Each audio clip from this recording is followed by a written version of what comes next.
దేశ సమైక్యత లౌకికత్వం కోసం నిలబడటమే సూర్జిత్కి ఘనమైన నివాళి అని సిపిఎం జిల్లా నాయకులు పేర్కొన్నారు.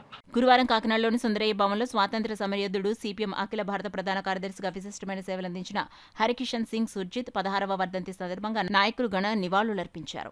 సిపిఎం నగర కన్వీనర్ పరివెల వీరబాబు అధ్యక్షతన జరిగిన కార్యక్రమంలో సిపిఎం జిల్లా కన్వీనర్ ఎం రాజశేఖర్, జిల్లా నాయకులు దువ్వ శేషబాబుజీలు ముందుగా సుర్జిత్ చిత్రపటానికి పూలమాలలు వేసి ఘన నివాళులర్పించారు. ఈ సందర్భంగా వారు మీడియాతో మాట్లాడారు. ఈ కార్యక్రమంలో నాయకులు కె సత్యరాజు, మలక వెంకటరమణ, దుంపల ప్రసాద్, సూరిబాబు, వెంకట్రావు, రమణి, సత్యనారాయణ, రాజేష్, శ్రీనివాస్ తదితరులు పాల్గొన్నారు.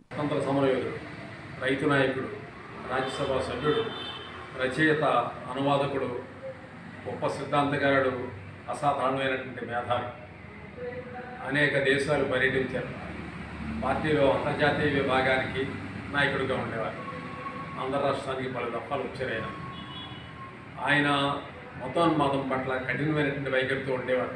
అందుకని పంజాబ్ తీవ్రవాదులు ఆయన్ని హత్య చేయడం కోసం చెప్పి దీర్ఘకాలం పాటు ఆయన హిట్ లిస్టులో పెట్టారు.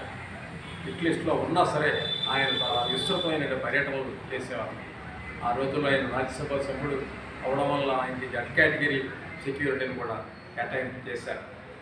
ఆయన గొప్ప త్యాగజీవి.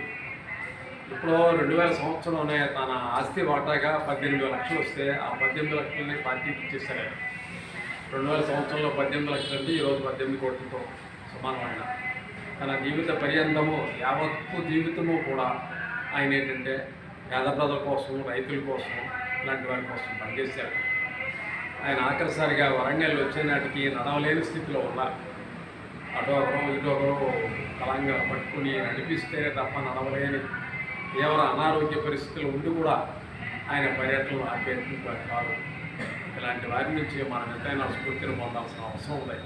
ఆయన ఆశయాల్ని ముందుకు తీసుకుని వెళ్ళడానికి ఒక సీరియస్ కృషి చేయడమే ఆయనకి మనం అర్పించేది నిజమైన నివాళి అవుతుందని చెప్పి తెలియజేసుకుంటాం. ఈ దేశం నుంచి పంజాబ్ విడిపోవాలని ఖలిస్తాన్ ఉద్యమం జరిగిన నేపథ్యం పంజాబ్ ఈ దేశం అంతర్భాగం అని చెప్పి గొంతెత్తి నినదించి ఖలిస్తాన్ ఉగ్రవాదులకు వ్యతిరేకంగా పోరాడినటువంటి ధీరుడు. అలాగే చిన్నతనంలో బ్రిటిషర్లకు వ్యతిరేకంగా పోరాడి స్వాతంత్ర కాంక్షని, జెండాని అతి చిన్న వయసులో ఎగరేసినటువంటి నాయకుడు. అనంతరకాలం ఈ దేశంలో ఏర్పడినటువంటి నేషనల్ ఫ్రంట్, యునైటెడ్ ఫ్రంట్ లాంటి ప్రభుత్వాలు ఏర్పాటులో చాలా కీలకంగా వ్యవహరించినటువంటి వ్యక్తి. ఈ దేశంలో అనేక కార్మిక, రైతాంగ చట్టాలు వచ్చినాయి అంటే దాంట్లో సుర్జిత్ గారి యొక్క కృషి ఎనలేనిది. అందుకని సుర్జిత్ గారి యొక్క వర్ధంతి సందర్భంగా ప్రత్యేకించి దేశ ప్రజానీకానికి బీజేపీ యొక్క మతోన్మాద ప్రమాదాన్ని మరోసారి తెలియజేసేటువంటి కర్తవ్యాన్ని సిపిఎం తీసుకుంటా ఉంది. లౌకిక వ్యవస్థను రక్షించుకోవడం కోసం, రాష్ట్రాల హక్కులను రక్షించుకోవడం కోసం, భారత రాజ్యాంగ స్వభావాన్ని నిలబెట్టుకోవడం కోసం సిపిఎం కట్టుబడి ఉంది. ప్రజానీకం, ప్రజాతంత్రవాదులు ఈ కర్తవ్యంలో కలిసి రావాలని పిలిపిస్తా ఉన్నాం. అదే సుర్జిత్ గారికి ఇచ్చేటువంటి నివాళి. ఈ దేశ మౌలిక లౌకిక వ్యవస్థని కాపాడుకోవడం కోసం అందరం కూడా కలిసికట్టుగా రావాలని తెలియజేస్తూ ప్రజాతంత్రవాదులకి